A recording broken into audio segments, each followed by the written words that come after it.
அனைவருக்கும் வணக்கம்.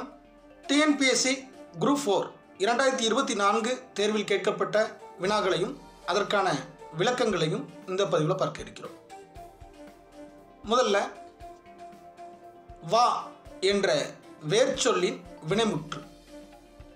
விடை வந்தார். இரண்டாவது கேள்வி, ராமன் வந்தான். இது எவ்வகை தொடர்? விடை எழுவாய் தொடர். மூன்றாவது கேள்வி, ஓர் அடியுள் முதலாம், மூன்றாம், நான்காம் சீர்களின் முதலெழுத்து அளவுத்து நிற்க இரண்டாம் எழுத்து ஒன்று போல் வருவது. விடை மேல்கதுவாய் எதுகை.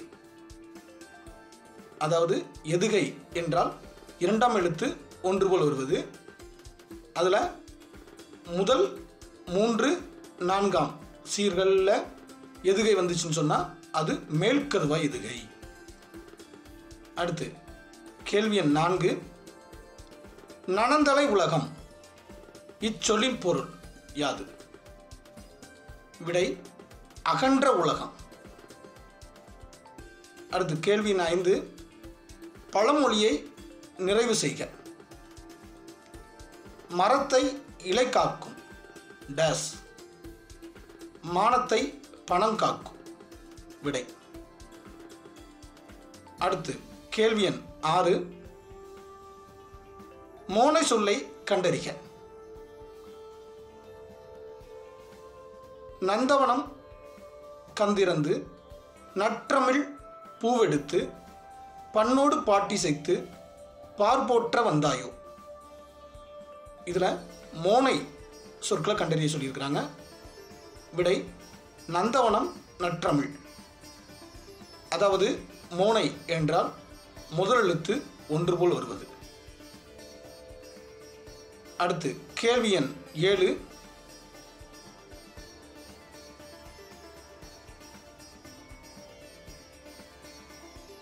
பொருத்தமான பொருளை தேர்வு செய்க. நெல்லிக்காய் முட்டையை கொட்டினார் போல. விடை ஒற்றுமையின்மை. கேள்வி எண் 8, தலபுராணங்கள் பாடுவதில், அதாவது மீனாட்சி சுந்தரனார் தலபுராணங்கள் பாடுவதில் சிறந்தவர். இதற்கான கேள்வி, அதாவது விடை, தலபுராணங்கள் பாடுவதில் சிறந்தவர் யார்? அடுத்து கேள்வி எண் 9, செந்தமிழ் இலக்கண குறிப்பு தருக. விடை பண்புத்தொகை. அதாவது பிரித்து பார்க்கும் பொழுது மை விகுதி வந்தால் அது பண்புத்தொகை. செம்மை குட்டல் தமிழ். அடுத்து கேள்வி எண் 10, காவிய தரிசனம் என்ற வடமொழி நூலிலிருந்து எழுதப்பட்ட தமிழ் நூல். விடை தண்டி அலங்காரம். கேள்வி எண் 11, சொற்களை ஒழுங்குபடுத்தி சொற்றொடராக்குக. அதாவது விடை இகழ்வேந்தர் சேர்ந்து ஒழுகுவார். இதுதான் விடை, சரியான தொடர். அடுத்து கேள்வி எண் 12, இல்லத்திற்கு அருகே புதிதாக கூரை போட்டார்.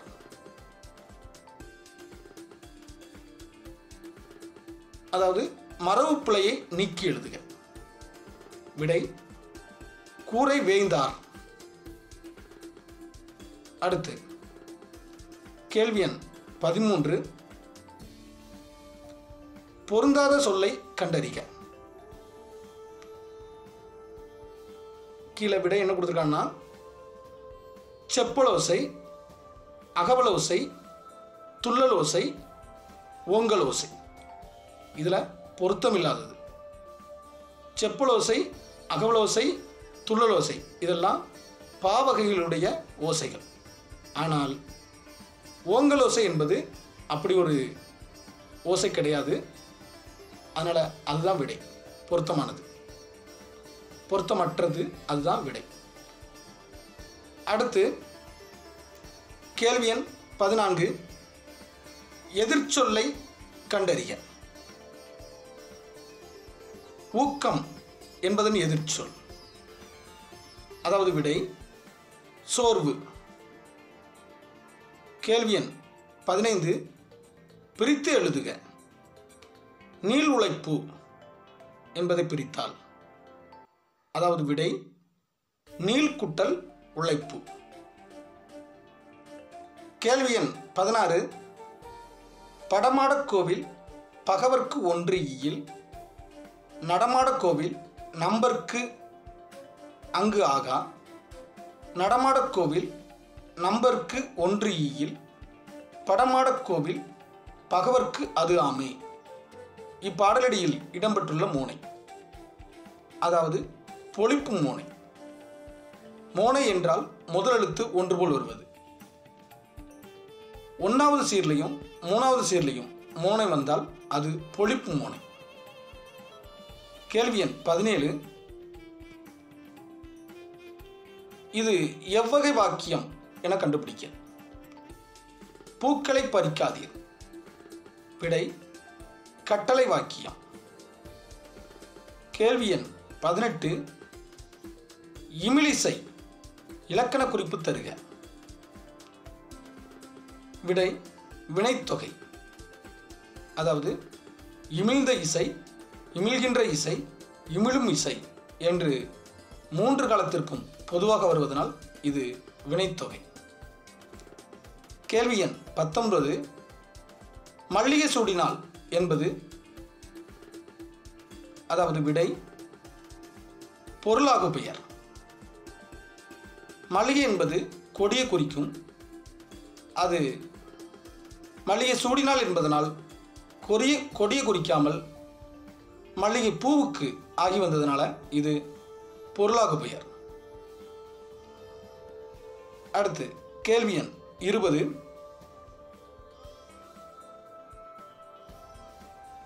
பயனில்லாத களர் நிலத்திற்கு ஒப்பானவர். விடை கல்லாதவர். கேள்வி எண் 21. திருக்குறளின் வழியில் துன்பப்படுபவர். விடை நாவை காக்காதவர். கேள்வி எண் 22. நச்சப்படாதவன் செல்வம் நடுவூருள் நச்சுப்பழம் பழுத்தற்று. இதில் பயின்று வரும் அணி.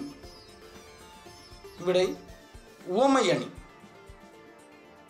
அதாவது அற்று என்ற உவம உருவு வெளிப்படையாக வந்ததனால இது உவமை அணி. கேள்வி எண் 23.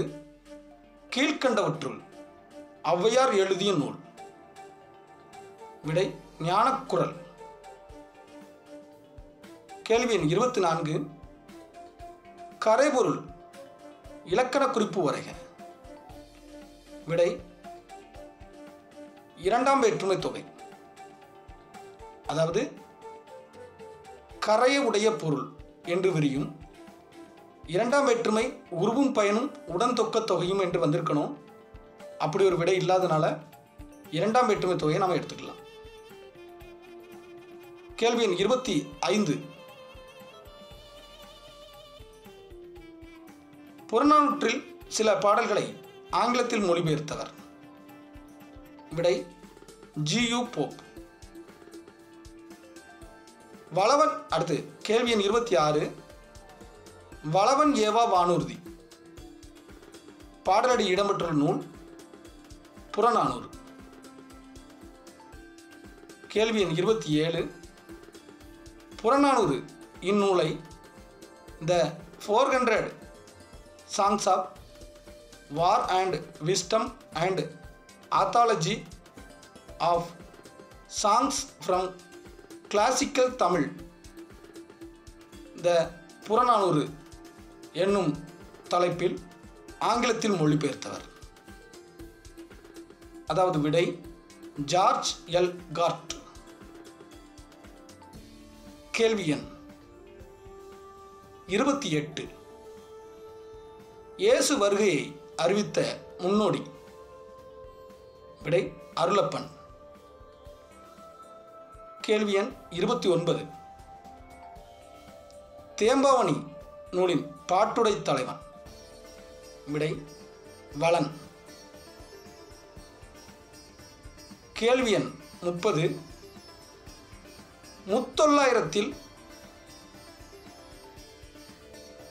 முத்தொள்ளாயிரத்தில் போர்க்கள சிறப்புடைய நாடு எது? அதாவது விடை சோழ நாடு. கேள்வி எண் 31. சேரி மொழியான் செவ்விதின் கிளந்து தேர்தல் வேண்டாது குறித்தது தோன்றி புலனென மொழிவ புலன் உணர்ந்தோரை என்ற தொல்காப்பிய அடிகள் உணர்த்தும் இலக்கியம். விடை பல்லு. கேள்வி எண் 32. சந்து இலக்கியம் அல்லது வாயில் இலக்கியம் என அழைக்கப்படும் சிற்றிலக்கியம். விடை தூது. கேள்வி எண் 33. சங்க இலக்கியத்தில் கரகாட்டம் எவ்வாறு அழைக்கப்படுகிறது? விடை குடக்கூத்து. கேள்வி எண் 34. யோக சமாதி உகந்தவரே சித்தர் என கூறியவர். விடை திருமூலர். கேள்வி எண் 35. வெட்டவெளியை கடவுளாக வழிபட்டவர். விடை கடுவெளி சித்தர். கேள்வி எண் 36. புலமைப் பெருங்கடல் என அழைக்கப்படுபவர். விடை உ.வே. சாமிநாதர்.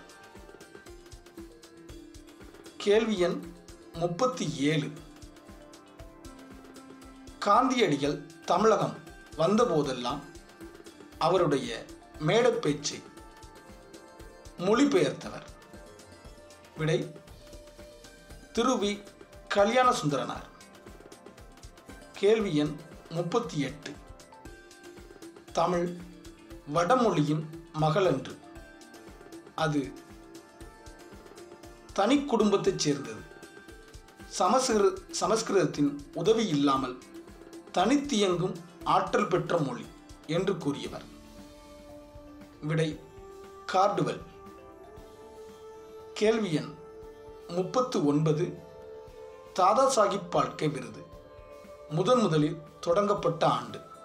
விடை 1969.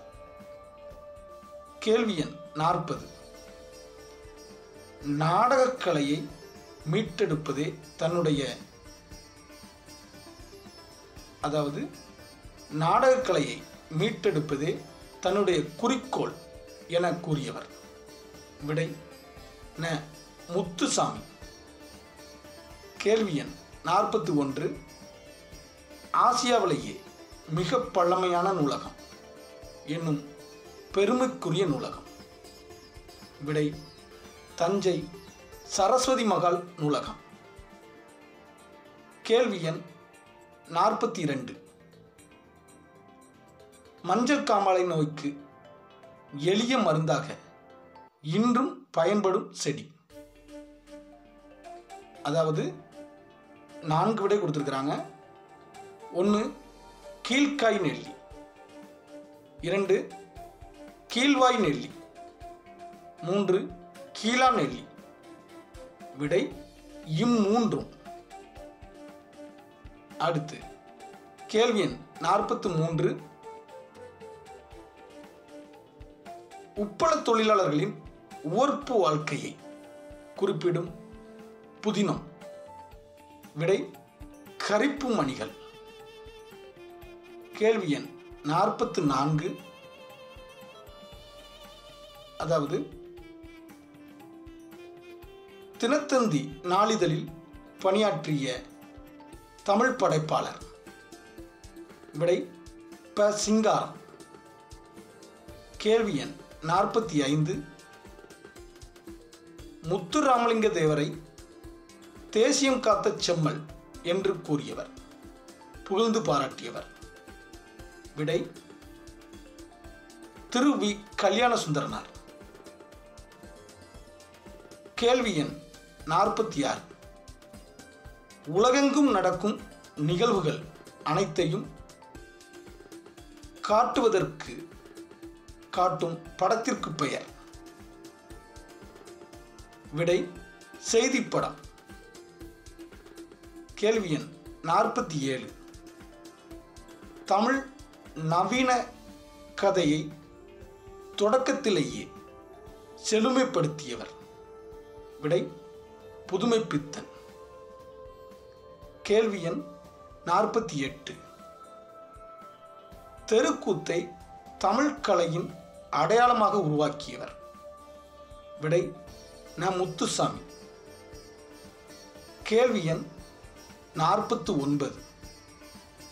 காந்தியடிகள் தன்னுடைய பெற்றோர்களிடம் அன்பாக நடந்து கொள்வதற்கு காரணமாக இருந்த இலக்கியம்? விடை சிரவண பித்ருபக்தி. கேள்வி எண் 50. பொறுத்துக. இடது பக்கம் கண்டுபிடிச்சவங்களோட பேர் கொடுத்துருக்குறாங்க, வலது பக்கம் கண்டுபிடிப்புகளை கொடுத்துருக்குறாங்க. சரியான விடையை சொல்கிறேன். Alexander Bain. குறியீடுகளை மின்னாற்றலுடன் அச்சிடுதல். Hank Magnuski. கணினி மூலம் தொலைநகல் எடுக்கும் இயந்திரம்? John Shepherd Barron. தானியங்கி பண இயந்திரம்? Michael Aldrich. இணைய வணிகம். அடுத்து கேள்வி எண் 51. தமிழ் பதிப்புலகின் தலைமகன் என அழைக்கப்படுபவர்? விடை சி. வை. தாமோதரனார். கேள்வி எண் 52. கூற்று 1. மாநகராட்சி கூட்டத்தில் தலைமை வகித்தவர் ராஜாஜி. அக்கூட்டத்தில் கூற்று 2. அக்கூட்டத்தில் தலையை கொடுத்தேனும் தலைநகரை காப்போம் என மாப்போசி முழங்கினார். விடை கூற்று 2 மட்டும் சரி. கேள்வி எண் 53. திருச்சிராப்பள்ளிக்கு அருகில் உள்ள அல்லூரில் திருவள்ளுவருக்கு தவச்சாலையை அமைத்து கொடுத்தவர்? விடை இரா. இளங்குமரனார். கேள்வி எண் 54. ராசராச சோழனுக்கு கோவில் கட்ட வேண்டும் என்ற ஆர்வத்தை ஏற்படுத்திய கோவில்? விடை ராச சிம்மேஸ்வரம் கோவில். அடுத்து கேள்வி எண் 55. குந்தி தின்றால் குன்றும் கரையும் என்னும் பழமொழி உணர்த்தும் சரியான பொருள்? விடை உழைக்காதவனுடைய செல்வம் அழியும். கேள்வி எண் 56. அகர வரிசைப்படுத்தி எழுதுக. இசைக்கருவிகளுடைய பேர் கொடுத்துருக்குறாங்க, அகர வரிசைப்படி எழுதணும். சரியான விடையை சொல்கிறேன். உடுக்கு, கணப்பறை, தவில், நாதசுரம், பகடம், படகம், மகுடி. இதான் சரியான விடை. அடுத்து கேள்வி எண் 57. மனக்குரங்கு என்பதனுடைய இலக்கண குறிப்பு தருக. விடை உருவகம். அதாவது மனமாகிய குரங்கு என்று விரிந்து பொருள் தருவதனால அது உருவகம். கேள்வி எண் 58. பொருந்தாத சொல்லை கண்டறிக. அதாவது கடல், பறவை, ஆழி, ஆறு அப்படின்னு கொடுத்துருக்குறாங்க. இதில் கடல், பறவை, ஆழி இந்த மூன்றும் கடலை குறிக்கக்கூடிய வேறு பெயர்கள். ஆறு என்பது மட்டும்தான் பொருந்தாத ஒன்று. அதுதான் விடை. கேள்வி எண் 59. பிழையை திருத்தி எழுதுக. அதாவது விடை மயில் அகவும் குயில் கூவும் ஆந்தை அலரும். கேள்வி எண் 60. பிழையை திருத்தி எழுதுக. வாழைப்பழத்தோல் சறுக்கி ஏழைக்கிழவன் வியாழக்கிழமை கீழே விழுந்தான். இதில் இக்கு இச்சு இத்து இப்பு சரியான இடத்துல போடணும், அதுதான் சரியானது. அதாவது வாழைப்பழத்தோல் சறுக்கி ஏழைக்கிழவன் வியாழக்கிழமை கீழே விழுந்தான். இதுதான் சரியான விடை. கேள்வி எண் 61. பிறவனை சொற்களை கண்டறிக. அதாவது விடை வருவித்தான் திருத்தினான். இதுதான் சரியான விடை. கேள்வி எண் 62. எவ்வகை தொடர் என கண்டறிக. பூங்குழலி யாழ் மீட்டினாள். விடை செய்வினை வாக்கியம். கேள்வி எண் 63. விடைக்கேற்ற வினாவை தேர்வு செய்க. வணிக அறிவியல் முதலீடுகளை பெறுவதற்காக பொருட்களை கண்டுபிடிக்கிறது. விடை, அதாவது விடைக்கேற்ற சரியான வினா வணிக அறிவியல் முதலீடுகளை பெருக்குவதற்காக பொருட்களை கண்டுபிடிக்கிறதா? இதுதான் சரியான விடை. கேள்வி எண் 64. அகர வரிசைப்படி எழுதுக. சரியான விடையை மட்டும் சொல்றேன். கேள்வர், சாவகர், நல்குவர், நசையி, பொலிக்கும், போத்து, மங்கே. இதுதான் சரியான விடை. கேள்வி எண் 65. தா என்ற வேர்ச்சொல்லின் வினையாளனின் பெயர். விடை தந்தவர். கேள்வி எண் 66. வேர்ச்சொல்லை தேர்வு செய்க. மலர் வீட்டுக்கு சென்றாள். விடை செல். கேள்வி எண் 67. ஒலி வேறுபாடு அறிந்து சரியான பொருளை தேர்வு செய்க. சூல், சூள், சூள். விடை சூல் என்றால் கற்பம், சூள் என்றால் சுற்றுதல், சூல் என்றால் சபதம். கேள்வி எண் 68. பிழையற்ற தொடரை கண்டறிக. விடை எங்கள் ஊரில் புலவர் ஒருவர் வாழ்ந்தார். கேள்வி எண் 69. சரியான வழக்கு சொற்களை வரிசைப்படுத்துக. 3 விடை கொடுத்துருக்காங்க. இதில் எதுலாம் சரியானது என்று கண்டுபிடிக்கணும். விடையை மட்டும் சொல்கிறேன். நாகரிகம் கருதி சரியான மறைவான சொற்களை கூறுவது இடக்கரடக்கல். இது மட்டும்தான் சரி. அடுத்து கேள்வி எண் 70. வெண்பாவிற்குரிய ஓசை. விடை செப்பலோசை. கேள்வி எண் 71. பொறுத்துக கொடுத்துருக்குறாங்க. இடது பக்கம் நூல்கள், வலது பக்கம் நூலுடைய ஆசிரியர். முல்லைப்பாட்டு நப்பூதனர். காசிக்காண்டம் அதிவீர ராமபாண்டியன். சிலப்பதிகாரம் இளங்கோவடிகள்.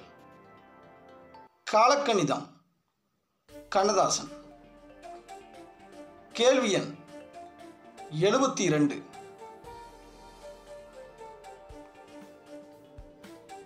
ஐ என்ற ஓரெழுத்து ஒரு மொழியின் பொருள். விடை தலைவன். 73.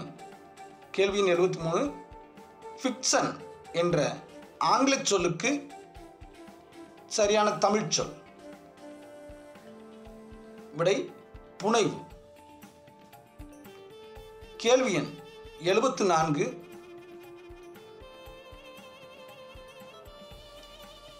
கத்தும் குயிலோசை சற்றே வந்து காதில் பட வேண்டும். பாரதியார். இத்தொடரில் அமைந்த வள்ளுவமேதி. விடை மரபு வள்ளுவமேதி. கேள்வி எண் 75. மணிமொழிக்கோவை என்று அழைக்கப்பெறும் நூல்கள். விடை நான்மணிக்கடிகை, முதுமொழிக்காஞ்சி, ஆசாரக்கோவை. கேள்வி எண் 76. பதினெண் என்பது. விடை 18. கேள்வி எண் 77.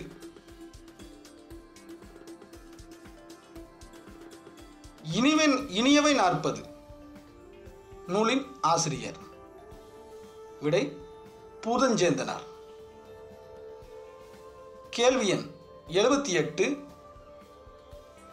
பூவையும் குயில்களும் புலங்கை வண்டரும். இதில் பூவை என்பது எதை குறிக்கும்? விடை நாகனவாய் பறவை. கேள்வி எண் 79. உத்திரகாண்டம் என்ற நூலின் ஆசிரியர். விடை ஒட்டக்கூத்தர். கேள்வி எண் 80. பாடைமாக்கள் என்று அழைக்கப்படுபவர். விடை பல மொழி பேசும் மக்கள். கேள்வி எண் 81. பொறுத்துக்க கொடுத்துருக்குறாங்க.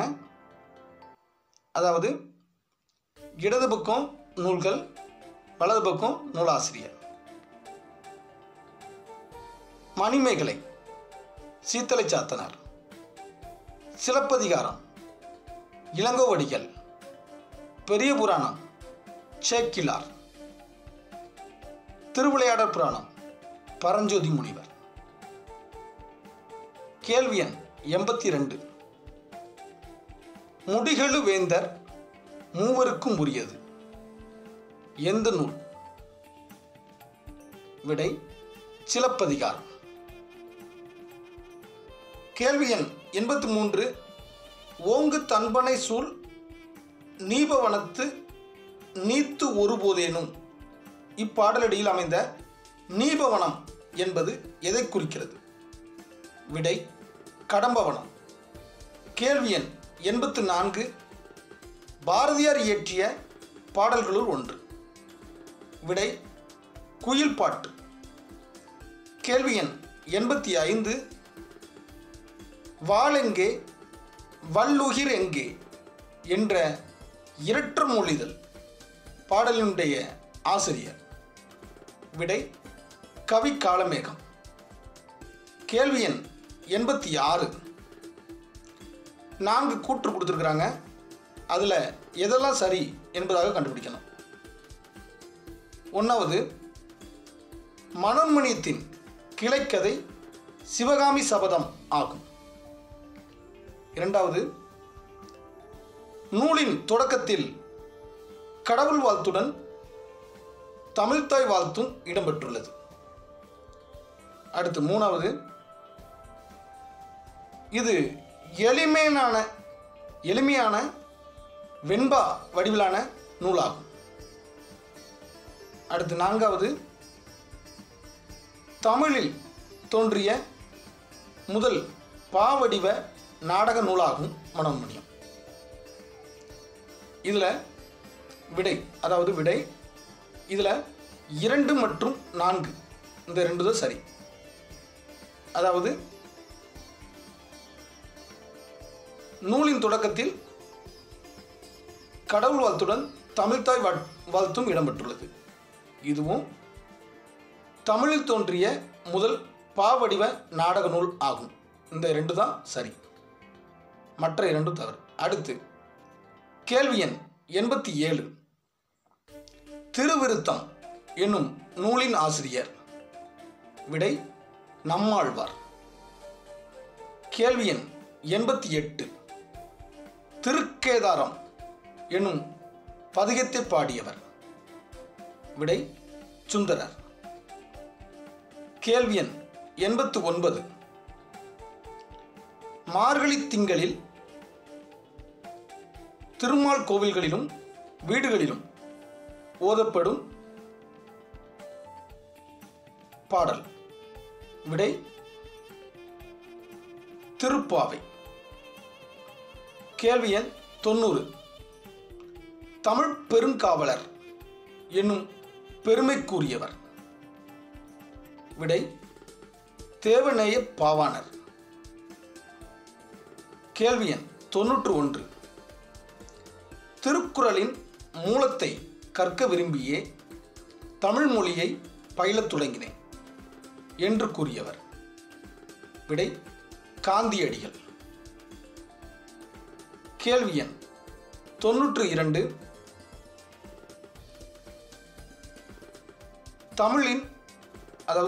தமிழக அரசின் பாரதிதாசன் நினைவு பரிசை பெற்ற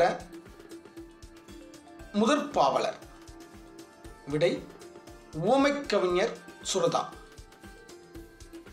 கேள்வி எண் 93. பகுத்தறிவு கவிஞர் என்று அழைக்கப்படுபவர்? விடை உடுமலை நாராயணகவி. கேள்வி எண் 94.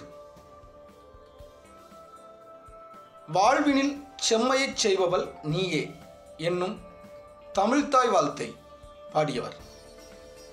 விடை கவிஞர் வாணிதாசன். கேள்வி எண் 95. திருவரங்கத்தில் நாயக்க மன்னரும் அவருடைய மனைவியும் அவர்களுடைய திருவுருவச் சிலை கம்பீரமாக அமைந்திருப்பது 4 அடி உயரத்தில்? விடை 4 அடி உயரத்தில். கேள்வி எண் 96. பொறுத்துக்க கொடுத்துருக்குறாங்க. அதாவது இடது பக்கம் சொல், வலது பக்கம் பொருள். அக்ஷரபியாசம் எழுத்து பயிற்சி, வித்யாபியாசம் கல்வி பயிற்சி, வித்யாரம்பம் கல்வி தொடக்கம், சீதாளப்பத்திரம் தாளைமடல். அடுத்து கேள்வி எண் 97.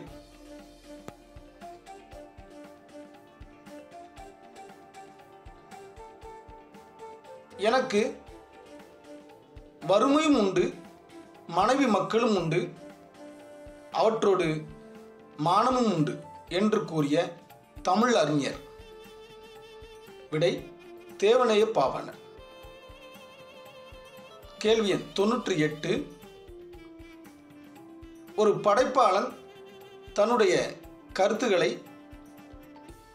உணர்ச்சியுடன் வெளிப்படுத்தும் வடிவம், இலக்கிய வடிவம்? விடை கவிதை. கேள்வி எண் 99. சரியானவற்றை தேர்வு செய்க. மக்கள் கவிஞர் என்று அழைக்கப்படுபவர்? பகுத்தறிவு கவிஞர் என்று அழைக்கப்படுபவர்? விடை பட்டுக்கோட்டை கல்யாண சுந்தரனார், உடுமலை நாராயணகவி. கேள்வி எண் 100. 4 கூற்று கொடுத்துருக்குறாங்க. அதில் தவறானவற்றை தேர்வு செய்ய வேண்டும். 1வது, ஆசியாவிலேயே மிக பழமையான நூலகம் தஞ்சை சரஸ்வதி மகால் நூலகமாகும். அடுத்து இரண்டாவது, இந்தியாவின் முதல் பொது நூலகம் மும்பை நடுவண் நூலகம் ஆகும். அடுத்து மூன்றாவது, உலகிலேயே அதிகமான தமிழ் நூல்களை கொண்ட நூலகம் கன்னிமர நூலகம் ஆகும். நான்காவது, கல்கத்தா தேசிய நூலகம் இந்தியாவில் மிகப்பெரிய நூலகமாகும். இவற்றுள் தவறானது, அதாவது விடை இரண்டாவது, இந்தியாவின் முதல் பொது நூலகம் மும்பை நடுவண் நூலகம் ஆகும். இதுதான் தவறானது. சரி, அடுத்து டிஎன்பிஎஸ்சி குரூப் 4 தொடர்பான ஏதாவது ஐயங்களோ அல்லது வினாக்கள் தொடர்பாக ஏதாவது கருத்துக்கள் இருந்தாலும் பதிவிடுங்கள். அனைவருக்கும் வாழ்த்துக்கள். நன்றாக படித்து பணிக்கு செல்ல மேலும் ஒரு முறை வாழ்த்துகிறேன். நன்றி.